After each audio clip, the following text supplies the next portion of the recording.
Hello students, welcome back to my channel. आज हम लोग आपकी वर्कशीट नंबर 7 करने वाले हैं, जो आपकी सोशल साइंस की वर्कशीट है। ठीक है, और आपकी डेट रहने वाली है 11 अगस्त बच्चों। ठीक है, तो सभी बच्चे अपनी अपनी एसएसटी की नोटबुक निकालेंगे, जिससे आप लोग ये वर्कशीट हैंड टू हैंड कर सकें। ठीक है बच्चों, ये हम पिछली वर्कशीट से कंटिन्यू करेंगे कि जो ईस्ट इंडिया कंपनी थी वो भारत में आई थी व्यापार करने के लिए, तो उसके आगे आगे क्या क्या लड़ाइयाँ चली, क्या क्या उसने अपने रूल्स निकाले। ठीक है, तो ये हम लोग पढ़ेंगे। ठीक है, तो सभी बच्चे अपनी नोटबुक निकालेंगे। आप लोग लिखोगे सब्जेक्ट सोशल साइंस। चलिए, सब्जेक्ट लिखेंगे सोशल साइंस एसएसटी, आपकी क्लास 8th है। वर्कशीट का नंबर आप लोग लिखेंगे 7, डेट डालेंगे आप लोग 11 अगस्त। ठीक है, फिर आप लोग अपना नाम करेंगे, अपने क्लास टीचर का नाम लिखेंगे, अपना नाम लिखेंगे, फिर चैप्टर 2 लिखेंगे, फिर टॉपिक जरूर लिखेंगे। ठीक है, ये दोनों चीज़ आपको जरूर लिखनी है, जिससे कि आप लोग कल को अगर कभी वर्कशीट रिवाइज करते हो, अपने टीचर से चेक करते हो, तो चेक करवाते हो, तो आप लोगों को ये पता रहता है कि मैंने इस टॉपिक के ये क्वेश्चन आंसर नीचे किए हुए हैं बच्चों। ठीक है, फिर हम लोग सबसे पहले वर्कशीट को रीड करेंगे। कुछ बच्चों का कमेंट भी आ रहे थे सर गेम के बारे में, मतलब कुछ नए बच्चे जुड़े हैं चैनल पर और वो गेम के बारे में जानना चाहते हैं ज़्यादा। ठीक है, तो मैं आप लोगों को गेम के बारे में ज़रूर बताऊंगा। पहले हम लोग वर्कशीट करेंगे, फिर मैं आपको सब बताऊंगा कि कुछ बच्चों के कमेंट आ रहे थे सर कौन कौन बच्चे जीते हैं और गेम में कैसे पार्टिसिपेट करना है। ठीक है, तो मैं वो सब आपके डाउट सारे क्लियर करूंगा। हम लोग पहले वर्कशीट करते हैं, फिर हम लोग गेम की तरफ चलेंगे। ठीक है, देखो इसमें दिया गया है अर्ली ईयर्स, आरंभिक काल जो आपका था उसके बारे में हम लोग पढ़ेंगे। ठीक है, after the battle of Buxar. ठीक है, बक्सर की लड़ाई के बाद, बक्सर की लड़ाई कब हुई थी बच्चों? 1764 में हमने लास्ट में पढ़ा था कि इसकी लड़ाई हुई थी। फिर क्या, कंपनी खुद की ही नवाब बन बैठी थी। ठीक है, जैसे हमने पहले लास्ट क्वेश्चन भी एक किया था कि कंपनी खुद नवाब कैसे बन बैठी। ठीक है, उसके बाद का हम लोग पढ़ने जा रहे हैं। 1764 में बक्सर की लड़ाई के बाद क्या हुआ, ईस्ट इंडिया कंपनी, ठीक है, appointed political and commercial agent known as resident. उनने क्या किए कि जो पॉलिटिकल और कमर्शियल एजेंट थे, जो आपके राजनीतिक और व्यावसायिक प्रतिनिधि थे, उन्हें क्या नाम दे दिया, रेजिडेंट का नाम कहा गया इंडियन स्टेट्स के अंदर। ठीक है, उन्हें बोला गया रेजिडेंट्स। और उनका काम क्या था, their role was to serve, ठीक है, सेवा करना and push the interest of the company, company को आगे बढ़ाना। ठीक है, वहाँ पे कंपनी की देख रेख करना, एक तरीके से सर्व करना, देख रेख करना, और push the interest of the company further, मतलब कंपनी को आगे बढ़ाना उनका काम दे दिया। ठीक है, मतलब हमारे ही लोगों को लेकर और हम उनकी कंपनी को आगे बढ़ाने को बोल दिया। Through the resident the company officials began interacting in the finance in the internal affairs of the Indian state. फिर उन्हें क्या कह दिया कि आप अपने स्टेट्स में जाओ और उनकी, मतलब एक तरीके से निजी निजी मामलों में, ठीक है, भी अपना देखो। ठीक है, भीतरी मामलों में भी दखल दो उनके जाकर। ठीक है, देखो interfering in the internal affair, मतलब उनके गहरी मामलों में भी मतलब जाके देखो स्टेट्स के अंदर सबके पास। ठीक है, they try to decide the appointed of administration official and even successor to the throne. ठीक है, वो ये भी देख रहे थे कि मतलब राजा बनाने के लिए किसको गद्दी पे बिठाया जाए, किसको राजा बनाए, मतलब इसमें भी दखल देने लगी थी कंपनी। ठीक है, अब आगे दिया गया, sometimes the company force the states into सब सब्सिडियरी एलियंस। ठीक से, ये एक ऐसा होता है जिसमें क्या होता है कि मतलब ये रूल ऐसा होता है कि आप लोग अपनी कोई सेना नहीं बना सकते। ठीक है, और इसके they according to the term of this alliance. ठीक है, इसका क्या था, इसकी टर्म एंड कंडीशन क्या थी, इसकी शर्त क्या थी, India rulers was not allowed to have their independent arm force. ठीक है, मैंने क्या बताया, अपनी कोई सेना नहीं बना सकते आप लोग, आप, ठीक है, वही आप लोगों की देखरेख करेंगे वो सब। अगर, और उसके बदले वो आपसे चार्ज लेंगे कि हम तुम्हारी, मतलब हम अपनी फोर्स रखे हैं तो तुम्हारी देखरेख करेंगे, तो हम तुमसे चार्ज लेंगे। ठीक है, they were to protect by the company. ठीक है, वो क्या, लोग क्या है, कंपनी द्वारा प्रोटेक्ट किए जाएंगे, but for that rulers have to pay for the subsidiary force to the company, और आपको इस फोर्स के लिए कंपनी को पे करना पड़ेगा। और if the Indian rulers fail to make the payment, अगर तुम पे नहीं कर पाओगे तो आपका क्या, टेरिटरी का पार्ट ले लिया जाएगा, मतलब कब्जा कर लेंगे वो लोग उनकी और जगह। ठीक है, जैसे उन्होंने कब्जा करके अपनी कंपनी खोली है, ऐसे ही वो और भी जगह उसकी कब्जा कर लेंगे। For example, when Richard Wellesley, ठीक है, was the governor general at the time of Nawab of Awadh. ठीक है, इसमें कहा जा रहा है कि जब रिचर्ड वेलेंजर गवर्नर जनरल था उस समय अवध के नवाब को, ठीक है, क्या किया था, seize half of his province 1821 when we was unable to pay of subsidiary force. तो उसको 1800 में अपना आधा इलाका कंपनी को सौंपने के लिए मजबूर किया। ठीक है, तो इसमें कहा जा रहा है हाफ ऑफ हिज प्रोविनेंस, मतलब आप अपना आधा इलाका क्या करो, कंपनी को सौंप दो। Hyderabad was also force to cedes, ठीक है, said territories on smaller similar ground. ठीक है, एट द एंड उन्होंने क्या किया, हैदराबाद के कई इलाके भी उन्होंने छीन लिए। ठीक है, तो यहां तक का ये हुआ आपका। अब आते हैं हम लोग डायरेक्ट कन्फ्रंटेशन। ठीक है, सीधी लड़ाई। ठीक है, सीधी झगड़ा या फिर डायरेक्ट लड़ाई आप हम देखेंगे। इसके बाद क्या हुआ, after gaining strength in the early years the company resorted to directly military. ठीक है, क्या हुआ, आरंभिक वर्षों में शक्तियां अर्जित करने के बाद जब कंपनी को अपने राजनीतिक, ठीक है, direct military confrontation when he saw threat its political and economic interest. ठीक है, राजनीतिक और आर्थिक हितों पर भी खतरा दिखाई दिया। तो फिर क्या हुआ, this can be understand through the following two example. इसके द्वारा हम दो एग्जाम्पल के द्वारा समझेंगे। तो उसने कंपनी के कैसे कैसे रास्ते अपनाए थे, कंपनी ने उनसे क्या करने के लिए, कब्जा करने के लिए। ठीक है, अब चलते हैं हम मैसूर। ठीक है, इसमें दिया गया है टीपू सुल्तान ऑफ मैसूर के बारे में। ठीक है, मैसूर का जो टीपू सुल्तान था उसने कंपनी से कैसे कैसे लड़ाई करी थी, मतलब उसने काफ़ी कुछ किया था कंपनी को हराने के लिए, पर एट द एंड नहीं हो पाया। हम यही पढ़ेंगे। Mysore had gain strength under the leadership of ruler like Hyder Ali, ठीक है, and his famous son Tipu. ठीक है, ये दोनों काफ़ी, मतलब एक तरीके से आप कह सकते हो ताकतवर थे। ठीक है, कौन कौन, टीपू सुल्तान और Hyder Ali. Mysore control the profitable trade of Malabar coast. ठीक है, ये कहना चाह रहे हैं कि मालाबार तट पर होने वाले लाभकारी व्यापार मैसूर के नियंत्रण में था। ठीक है, उस टाइम पे क्या, जो भी वहाँ पे व्यापार होता था मैसूर के अंदर था, जहाँ से कंपनी क्या करती थी, लेकिन कंपनी क्या क्या करती थी, वेयर द कंपनी परचेज, क्या खरीदती थी, सैंडलवुड, पेपर, कैरामोडोन, मतलब कि आपका क्या हो गया, ये सब जो हो गया आपका काली मिर्च, लकड़ी, ठीक है, चंदन की लकड़ी और इलायची खरीदती थी। ठीक है बच्चों, ठीक है, सैंडलवुड आपका हो गया चंदन की लकड़ी, याद रखना है, सैंडलवुड मतलब चंदन की लकड़ी।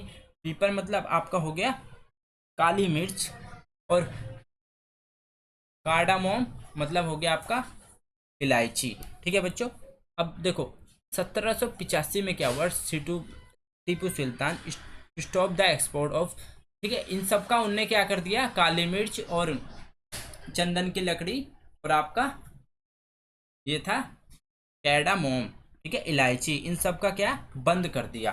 ठीक है, मतलब उसने कहा ऐसा कि मैं एक्सपोर्ट करना बंद कर दूंगा। ठीक है, through the ports of his kingdom and this allowed the location merchant from the trading with the company. ठीक है, उसने कहा कि सुल्तान ने सौदागर भी कंपनी के साथ व्यापार करने से रोक दिया। सुल्तानी ने फ्रांसीसी व्यापारियों के साथ भी घनिष्ठ संबंध विकसित किए। ठीक है, फिर क्या किया, he also establish a close relationship with the French in India. जो फ्रांसिस थे उनके साथ भी उसने काफ़ी क्लोज रिलेशनशिप किया। Modernization his army with the help, ठीक है, उसकी हेल्प से उनने अपनी आर्मी को क्या मॉडर्न तरीके से कर लिया, आधुनिक तरीके से कर लिया। फिर the britisher was furious and fought four wars. ठीक है, फिर क्या हुआ, उस उन दोनों के बीच में 4 लड़ाई हुई, 1767 से 69 तक, 80 से 84 तक, 90 से 92 तक। ठीक है, फिर 99। तो ये आपको याद रखनी है चारों, टू डिफीट हिम। ठीक है, उन्हें उनसे लड़ने के लिए। फिर फाइनली क्या हुआ, at the end of battle of Seringapatam 1799 में टीपू सुल्तान को उन्होंने मार दिया, और इस तरीके से वो dynasty of Wodeyars and subsidiary alliance was imposed on state. तो जो उन्होंने रूल लगाया था वो उनका स्टेट में सौंप दिया। ठीक है, तो इसके साथ ही मैसूर पर भी सहायक संधि सौंप दी गई इस तरीके से। अब आ रहा है जब उन्होंने मराठा के साथ लड़ाई करी थी, ठीक है, वॉर विद द मराठास, इसमें हम पढ़ेंगे वॉर विद मराठास। ठीक है, देखो इस पूरे में क्या बताया गया है, मैं आपको मेन मेन चीज बताऊंगा। ठीक है, इसमें कहा गया है from the late of 18th century, ठीक है, एंटी सेंचुरी के पश्चात क्या हुआ, also sought curb the Marathas, एंड उस टाइम पे देखो मराठास बहुत ताकतवर माने जाते थे। ठीक है, उनका काफ़ी जगह था, उनका सपना भी था दिल्ली पे पूरा कब्जा करने का। तो उन्होंने देखो क्या किया, एक लड़ाई हुई 1761 में पानीपत की। ठीक है, थर्ड बैटल जो हुई थी उसमें क्या हुआ था, उसमें वो हार गए थे, तो उनका सपना जो है दिल्ली पे कब्जा करने का वो नहीं पूरा हो पाया था। ठीक है, फिर उसके बाद उन्होंने क्या किया, राज्यों को मतलब राज्यों को बांट दिया कई शहरों में। इन राज्यों की बिगाड़ सिंधिया, होलकर, गायकवाड़, भोसले, ठीक है, इसमें दिया है देखो, ये रहा, सिंधिया, होलकर, गायकवाड़, गायकवाड़, भोसले। ठीक है, इन सब में बांट दिया। फिर ये सारे क्या सरदार थे, ठीक है, इसमें दिया होगा, this chief held together in the confident under Peshwa principle of, he become military of administration, he based in Pune. ठीक है, ये सब क्या थे, ये सरदार थे, एक पेशवा, अंतर्गत एक राज्य मंडल के सदस्य थे। खंडेश्वरी क्या थे, राज्य मंडल के क्या सदस्य थे यहाँ पे। ठीक है, इसमें दिया होगा आपका द चीफ टुगेदर इन अ, ये रहा। ठीक है, कन्फेंड्री इसके क्या थे, राज्य मंडल के सदस्य थे। पेशवा इस राज्य मंडल का सैनिक और प्रशासनिक था। जो पेशवा इसमें बताया गया है, ठीक है, आपने लोगों ने काफी सुना भी होगा पेशवा के बारे में, वो क्या थे, यहाँ के राज्य मंडल के सैनिक थे और आपके प्रशासकीय थे। ठीक है, इफेक्टिव मिलिट्री एंड एडमिनिस्ट्रेशन। ठीक है, तो यहाँ पे ये रहा अंडर अ पेशवा। और सुनिए, और वो कहाँ रहते थे, ही हेड बेस इन पुणे, मतलब वो पुणे में रहते थे।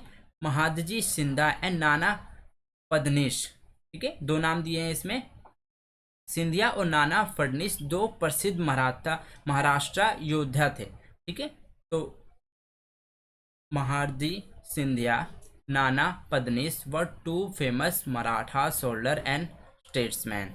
ठीक है, मतलब योद्धा और राजनीतिक थे। The Marathas was subdued in a series of wars. ठीक है, एक के बाद कई युद्धों के द्वारा कंपनी ने मराठों को घुटने टेकने पर मजबूर किया। उन्होंने काफ़ी लड़ाई करी मराठास के साथ भी। ट्रीट ऑफ सदबरी, ठीक है, उन्होंने 1982 में सालबाई संधि के साथ खत्म हुआ ये, जिसमें कोई पक्ष नहीं जीत पाया। ठीक है, कोई पक्ष नहीं जीत पाया था, और इसमें यहाँ से लेके पूरा यहाँ तक यही बताया है कि दूसरा जो इन्होंने युद्ध लड़ा था वो यहाँ दिया गया 1803 से, कब, 1805 के बाद में हुआ। ठीक है, वो बहुत सारे अलग अलग मोर्चों पे लड़ा गया। ठीक है, इसका नतीजा क्या हुआ लास्ट में, कि जो उड़ीसा और यमुना के उत्तर में स्थित आगरा और दिल्ली, ठीक है, यमुना, ठीक है, आगरा और दिल्ली, फाइनली उन्होंने उसके कुछ पार्ट क्या कर लिए थे, कब्जे में कर लिए थे। फाइनली थर्ड वॉर, जब उनका लास्ट वॉर हुआ, ठीक है, 1817 से लेकर 1819 तक, ठीक है, तीसरे मराठा युद्ध बोलेंगे उसको, उसमें पूरी तरह से उन्हें मतलब जीत गए थे वो लोग, और पेशवा को हरा कर, ठीक है, उन्होंने पूरे पे कब्जा कर लिया था। इस तरीके से भभूक मतलब कंपनी का नियंत्रण हो चुका था, कंपनी पूरी तरह से कब्जा कर लिया था उसने। ठीक है, तो ये आपका इस पूरी वर्कशीट में बताया गया है। ठीक है बच्चों, अब हम लोग इसके क्वेश्चन आंसर करेंगे। तो सभी बच्चे अपने अपने नोटबुक लेंगे और क्वेश्चन नंबर 1 नोट डाउन करेंगे। मैं इसका आपको आंसर लिखवाता हूँ।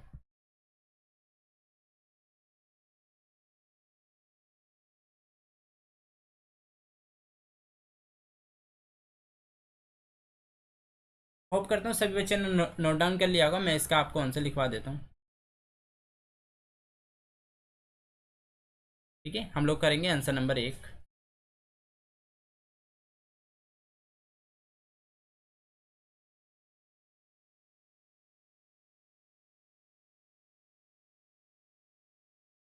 ठीक है, अब देखो क्या पूछा जा रहा है आंसर नंबर 1 में, कि how did East India Company take control of Indian state through subsidiary alliance. ठीक है, उन्होंने ऐसा क्या कर दिया था, जो कंपनी वो लगाना चाह रही थी।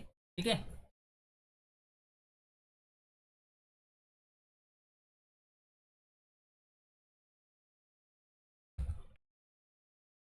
आई थिंक इसका आंसर आपका इसमें ही दिया हुआ है, ठीक है। जो आपका इसमें नहीं दिया हुआ वो मैं लिखवा दूंगा, जो आपका इसमें दिया गया मैं इसमें करा देता हूँ।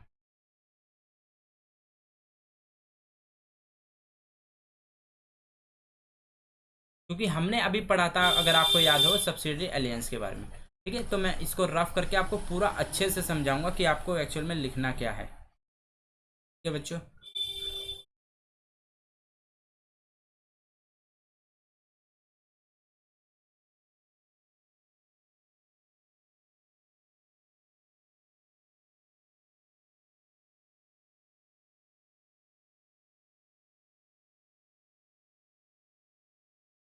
चलिए देखिए, इसमें आपका क्या पूछा है क्वेश्चन में, आप लोग करेंगे यहाँ से, ठीक है। पहले ये लोग आप लोग हेडिंग डालेंगे, ठीक है, सभी बच्चे हेडिंग डालेंगे इसको, सब्सिडियरी एलियंस, ठीक है। अब आप लोग यहाँ से लिखेंगे according to the term of this alliance sometimes the company, नहीं, फिर आप यहाँ से लिखेंगे according to the terms of alliance, ठीक है। ये वाला नहीं लिखेंगे आप लोग, ठीक है, ये आप कट कर देंगे, ठीक है। ये कट करके आप लोग पहले हेडिंग डालेंगे, फिर आप लिखेंगे according to the term of, मैं अंडरलाइन कर देता हूँ जो जो आपको लिखना है, ठीक है। Indian rulers were not allowed to have their independent and arm force, ठीक है। अब they were protected by the company but for that ruler have to pay for the subsidiary forces to the company,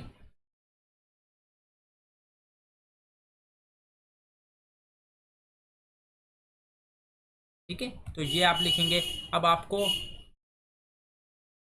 ठीक है, फिर ये लिखना पड़ेगा कि अगर हम लोग फेल हो जाएंगे नहीं देने में, तो वो क्या करेंगे, हमारी ज़मीन को हड़प लेंगे, ठीक है, जो भी नहीं दे पाएगा उनको, ठीक है।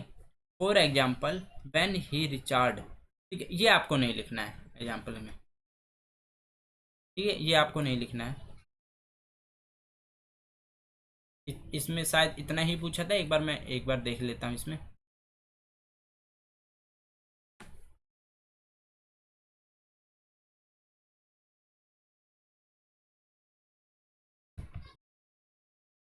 ठीक है। इसमें देखो बस इतना ही पूछा था, how did East India Company take control of Indian states through subsidiary alliance, ठीक है। आप इतना ही लिखेंगे, बहुत है यहाँ तक, यहाँ से यहाँ तक, ठीक है। ये आपका आंसर नंबर 1 हो गया,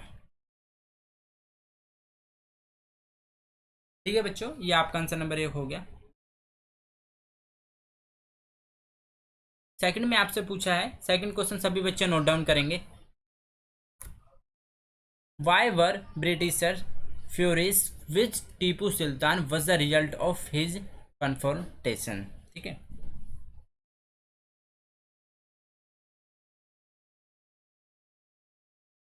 देखो, उसने क्या कर दिया था, उसने टीपू सुल्तान ने ऐसा क्या किया था जिससे वो लोग उससे लड़ाई कर बैठे थे और उसको हरा दिया था, ठीक है। टीपू सुल्तान ने क्या किया था, वो भी जो भी चीज़ें बेची जा रही थी उसने वो लेके जाने से मना कर दिया था, ठीक है बच्चों। उसने क्या किया था कि आप लोग नहीं लेके जाएंगे, और उसने उससे युद्ध किए, ठीक है। कितने युद्ध किए मेन आपको ये बताना है, ठीक है। तो उसके लिए मैं आपको बताता हूँ क्या लिखना है आपको, ठीक है। इसमें से सारा नहीं लिखना है, जितना पूछा है हम सिर्फ उतना ही आंसर देंगे बच्चों।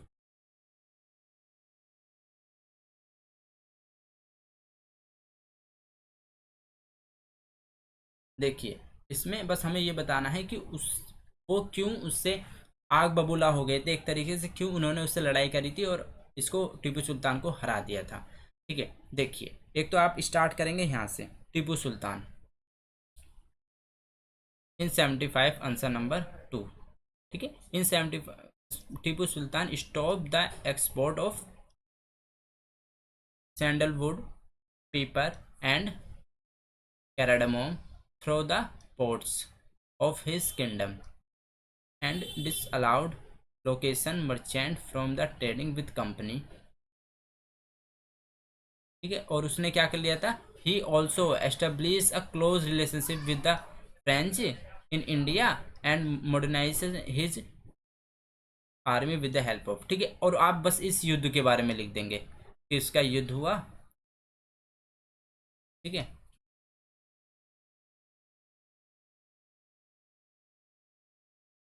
ठीक है। बस आपको इतना लिखना है, यहाँ से लेके यहाँ तक आंसर नंबर 2 हो गया बच्चों ये आपका। ठीक है,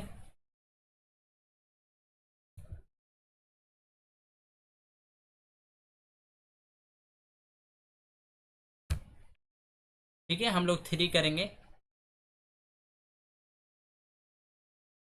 3 में आपका दिया which were the major dynastic of Maharashtra power, how was the confederacy rule. ठीक है, तो इसका आंसर आपका आएगा यहाँ से।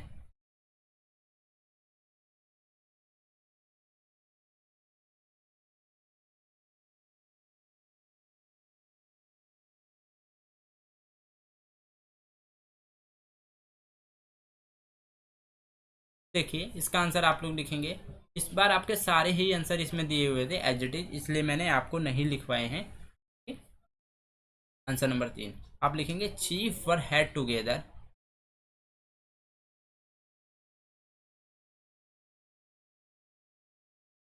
आप लोग यहाँ से लिखिए चीज सरदार बिलोंगिंग टू। ठीक है, क्योंकि उसमें आपका फिर पूरा कवर हो जाएगा।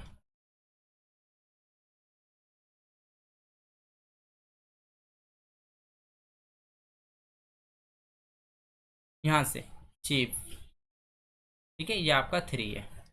Chief sardars belonging to dynastic such Scindia, ठीक है, होलकर, गायकवाड़, भोसले। ठीक है,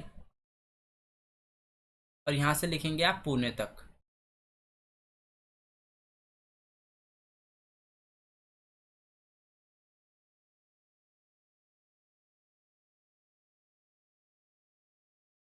ठीक है, यहाँ तक लिखेंगे पुणे।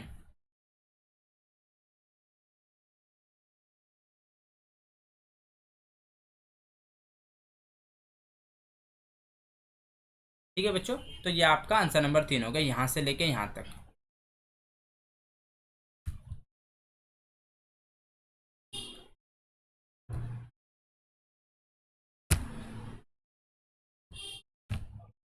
होपफुली सभी बच्चों ने नोट डाउन कर लिया होगा। लास्ट क्वेश्चन की तरफ चलते हैं आपके। इसमें देखिए how were Marathas subdued by the east India company. ठीक है, अंत में कैसे वो विनर हो गए, मतलब कैसे उनको हरा दिया। ठीक है, तो इसमें आप लोग इसमें भी लास्ट में देखो यहाँ पे दिया गया है।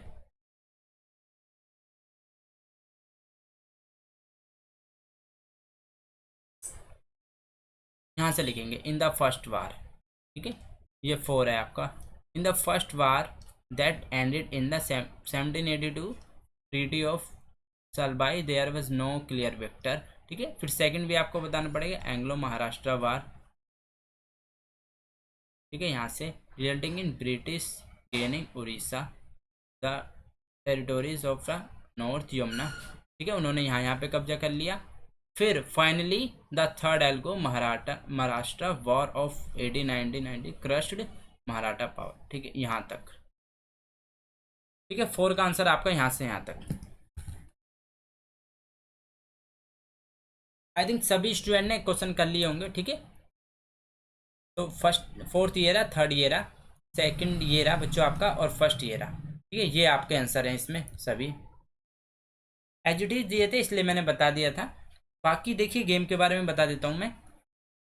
देखो बहुत सारे स्टूडेंट आंसर देते हैं, जो बच्चा पूरी वीडियो देखता है वही आंसर दे पाता है। ठीक है, और जो डेली वर्कशीट करता है, तो मैं बच्चा उसी बच्चे को सेलेक्ट करता हूँ। देखो नाम एक ही है, सूरज, ठीक है, पूर्णिमा और आपका अंबर, ये 3 बच्चे लास्ट सेलेक्ट हुए थे। जिसने टेलीग्राम चैनल ज्वाइन कर रखा उसको पता है। ठीक है, मैं वहाँ पे नाम डालता हूँ स्क्रीनशॉट के साथ। ठीक है, जिस बच्चे ने टेलीग्राम नहीं ज्वाइन कर रखा उसके साथ थोड़ी प्रॉब्लम हो सकती है, इसलिए आप लोग ठीक है टेलीग्राम ज्वाइन कर लीजिए। लिंक दिया गया है डिस्क्रिप्शन में। ठीक है, उस पर क्लिक करके आप लोग ज्वाइन कर सकते हो। और जो बच्चे नए हैं ये जानना चाहते हैं गिफ्ट की लिस्ट, देखो इसमें आपका एक स्मार्ट वॉच है। ठीक है, एक आपका हेडफोन है, एक आपका ब्लूटूथ वाला हेडफोन है, एक आपके वॉलेट है और एक आपका N95C। ये 5 गिफ्ट हैं जो आप लोगों को मिल सकते हैं। ठीक है बच्चों, इनमें से कोई भी एक आपको मिलेगा। तो सभी स्टूडेंट पार्टिसिपेट करिए अगर आप लोगों को गेम जीतना है तो। ठीक है, चलिए मिलते हैं नेक्स्ट वर्कशीट में। Till then bye, be safe, stay healthy. जय हिंद, जय भारत।